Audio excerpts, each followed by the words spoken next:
નમસ્કાર વિદ્યાર્થી મિત્રો, વિમળા વિદ્યાલય ઈ ક્લાસમાં આપ સર્વેનું હાર્દિક સ્વાગત છે. અગાઉના વિડીયોની અંદર વિદ્યાર્થી મિત્રો આપણે અર્થ વિસ્તાર 4 માર્ક્સની સમજૂતી મેળવી હતી, અહેવાલ 4 માર્ક્સની એની પણ સમજૂતી મેળવી હતી. આજે આપણે 4 ગુણનું સંક્ષેપીકરણ નીચે આપેલા ગદ્યખંડને આશરે ત્રીજા ભાગમાં સંક્ષિપ્ત કરી તેને યોગ્ય શીર્ષક આપો. બોર્ડ પરીક્ષામાં 4 માર્ક્સનો આ પ્રશ્ન પૂછાય છે. તો સંક્ષેપીકરણ કરતી વખતે કઈ બાબત ધ્યાનમાં રાખવી એ આપણે જોઈએ. તો આપેલા ફકરાને એટલે કે ગદ્યખંડને બરાબર ધ્યાનથી વાંચવું. વાંચતા વાંચતા તમને ખ્યાલ આવશે કે પ્રસ્તુત પરિચિત કોઈ ભાવ વિચારનો વિસ્તાર છે. આપણે વાંચીએ ત્યારે આપણને ખબર પડે કે આની અંદર કોઈ ભાવ અને વિચારનો વિસ્તાર આપેલો છે. એ ભાવ વિચારને વ્યક્ત કરવા માટે ક્યાંક ઉદાહરણો કે કાવ્ય પંક્તિઓને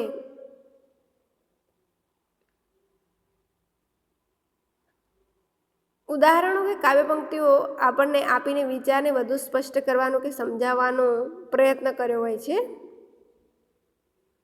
ક્યાંક શબ્દ સમૂહ કે સામાસિક શબ્દોનો વિસ્તાર ભાષાના પોતાના એના બળને હાનિ પહોંચાડતા હોય છે. વાતના દઢીકરણ માટે ક્યાંક શબ્દ સમૂહ કે વાક્યોનું પુનરાવર્તન થયેલું હોય છે. કેટલીક વાર અલંકારનો ઉપયોગ કર્યો હોય, ભાષા અભિવ્યક્તિને સબળ કરવા માટેનો ઉપયોગ કરેલો હોય છે.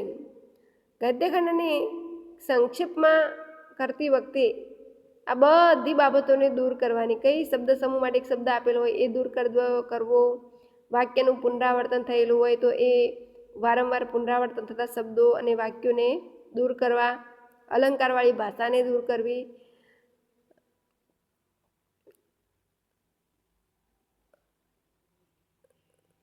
આ બાબતો બધી દૂર કરતી વખતે અર્થ કે ભાવ દૂર ન થાય એનું ધ્યાન રાખવાનું. ભાવાર્થની માવજત કરતાં વારંવાર આવતા શબ્દોને દૂર કરવા.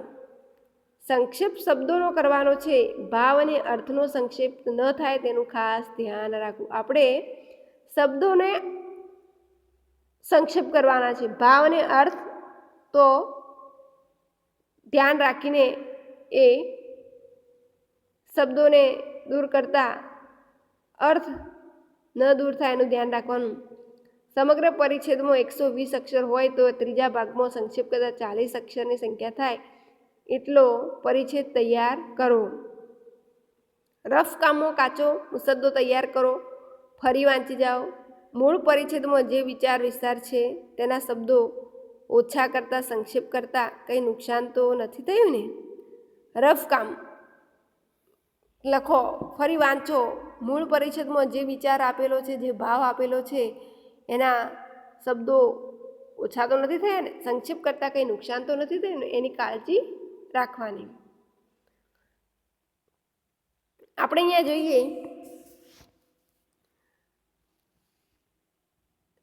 શિસ્તના 2 પ્રકાર છે, એક સ્વયં શિસ્ત અને ફરજિયાત શિસ્ત. સોટી વાગે ચમચમ અને વિદ્યા આવે ગમગમ એ ન્યાય મુજબ વિદ્યાર્થીઓ પર ફરજિયાત શિસ્ત લાદવામાં આવે છે. પરંતુ આજના જમાનામાં આવી શિસ્ત કારગર નીવડી શકે તેમ નથી. આજના જમાનામાં આવી શિસ્ત કારગર નીવડી શકે તેમ નથી. સ્વયં શિસ્ત કે સ્વૈચ્છિક શિસ્તના વાતાવરણમાં જ બાળકોનો સાચો વિકાસ થઈ શકે છે. ફરજિયાત પડાવવામાં આવતી શિસ્તનો ભય હોય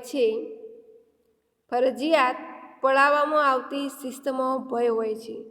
સ્વયં શિસ્તમાં ભયને કોઈ સ્થાન હોતું નથી. વ્યક્તિઓ જાતે જ સમજી વિચારીને શિસ્તનું પાલન કરે છે.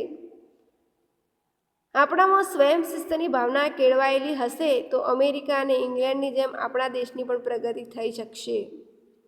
શિસ્તના અભાવે અનેક સમસ્યાઓ ઊભી થાય છે. શાળાઓમાં વિદ્યાર્થીઓની અનિયમિતતા, ઘોંઘાટ, માલ મિલકતને નુકસાન, હડતાળ, મારામારી વગેરે ગેરશિસ્તના જ પરિણામ છે. શિસ્તને સદવ્યવહાર સાથે ગાઢ સંબંધ છે.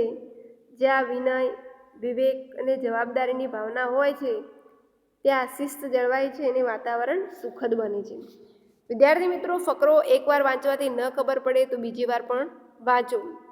આપણે ફરી એકવાર જોઈએ. શિસ્તના બે પ્રકાર છે, એક સ્વયં શિસ્ત અને ફરજિયાત શિસ્ત. અહીંયા આપણે ફકરો વાંચ્યો ત્યારે આપણને થોડું ખબર પડી કે અહીંયા કંઈક શિસ્તની વાત કરવામાં આવે છે. હવે શિસ્ત કેવી હોય, કયા પ્રકારની હોય, એના વિશેની થોડી વિગતે માહિતી પણ ફકરાની અંદરથી વાંચવાથી ખબર પડે કે કંઈક અહીંયા શિસ્તની વાત છે.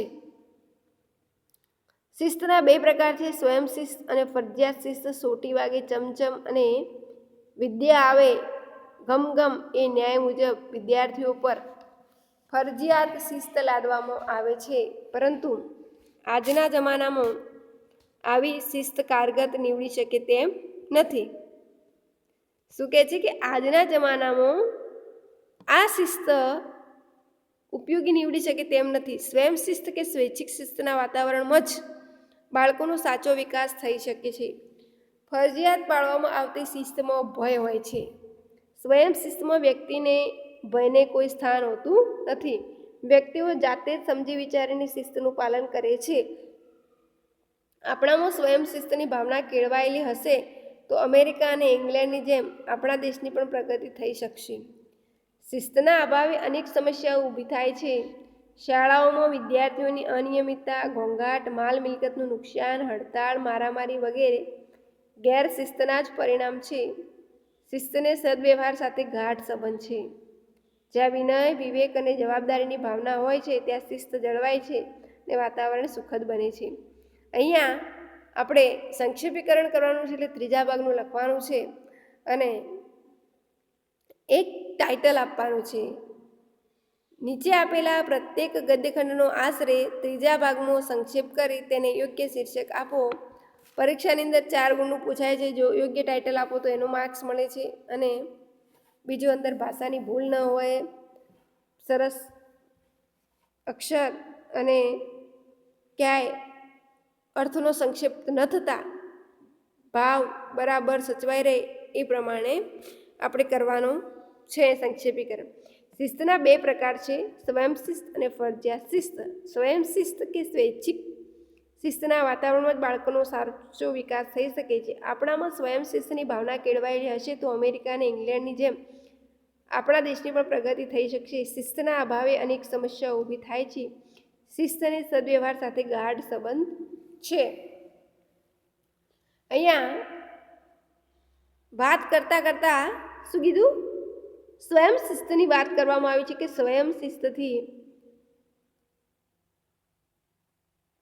વાતાવરણમાં જ સ્વયં શિસ્તવાળા વાતાવરણમાં જ બાળકોને સાચો વિકાસ થઈ શકે. દરેક બાળક એવું સમજે કે આપણાથી આ ન તોડાય, આને નુકસાન ન થાય, એ આપણી ફરજ છે, એમ દરેક બાળક એવું સમજે કે અહીંયા આ ન કરવું જોઈએ. ત્યારે આપોઆપ દરેક બાળક એવું સમજી જાય તો પરિણામ સારું મળે છે. એટલે આપણામાં સ્વયં શિસ્તની ભાવના કેળવાયેલી હશે તો અમેરિકા અને ઇંગ્લેન્ડની જેમ આપણા દેશની પણ પ્રગતિ થઈ શકશે. શિસ્તના અભાવે અનેક સમસ્યાઓ ઊભી થાય છે. શિસ્ત ન હોય ત્યાં ઘણા બધા પ્રોબ્લેમ ઊભા થાય છે. શિસ્તને સદવ્યવહાર સાથે ગાઢ સંબંધ છે. શિસ્ત હોય તો આપોઆપ સદવ્યવહાર થઈ જાય છે. અહીંયા આ ફકરો આપણે 2 વાર વાંચો, 2 થી 3 વાર વાંચી લેવાનો અને પછી સમજી વિચારીને વ્યવસ્થિત જવાબ લખવાનો છે. આપણે જોઈએ પાઠનું ગદ્યખંડનું જે સંક્ષેપીકરણ કર્યું છે એનું શીર્ષક આપ્યું છે, ટાઇટલ આપ્યું છે, સાચા વિકાસનું કારણ સ્વૈચ્છિક શિસ્ત. સ્વૈચ્છિક શિસ્ત એટલે સ્વયં શિસ્ત. જો વિકાસ સાચો કરવો હોય તો દરેકમાં સ્વયં શિસ્ત હોય. આખા દેશની દરેક વ્યક્તિ સ્વયં શિસ્તનું પાલન કરતી હોય તો કોઈને નુકસાન ન કરે. આ મારી જવાબદારી છે, આ મારાથી ન કરાય. જો દરેક વ્યક્તિ આવું સમજે, દરેક શિસ્તમાં રહેતા હોય તો કોઈને લાઈનમાં ઊભા રાખવાની જરૂર ન પડે, ક્યાંય કોઈ ધક્કામુક્કી ન થાય. દરેક વ્યક્તિ એવું સમજે, દુનિયાની દરેક વ્યક્તિ જો શિસ્ત સ્વયં પોતાની જાતે શિસ્ત અપનાવે તો આપોઆપ સદવ્યવહાર, સારો વ્યવહાર થઈ જાય. સાચા વિકાસનું કારણ સ્વૈચ્છિક શિસ્ત. હવે શિસ્તના બે પ્રકાર છે, સ્વયં શિસ્ત અને ફરજિયાત શિસ્ત. સ્વયં શિસ્ત કે સ્વૈચ્છિક શિસ્તના વાતાવરણમાં જ બાળકોનો સાચો વિકાસ થઈ શકે છે. આપણામાં સ્વયં શિસ્તની ભાવના કેળવાયેલી હશે તો અમેરિકા અને ઇંગ્લેન્ડની જેમ આપણા દેશની પણ પ્રગતિ થઈ શકશે. શિસ્તના અભાવે અનેક સમસ્યાઓ ઊભી થાય છે. શિસ્તને સદવ્યવહાર સાથે ગાઢ સંબંધ છે. આવું આપણી સાદી ભાષામાં અર્થ સંક્ષિપ્ત ન થતા શબ્દો સંક્ષિપ્ત કરીને સંક્ષિપ્તીકરણ લખવાનું છે.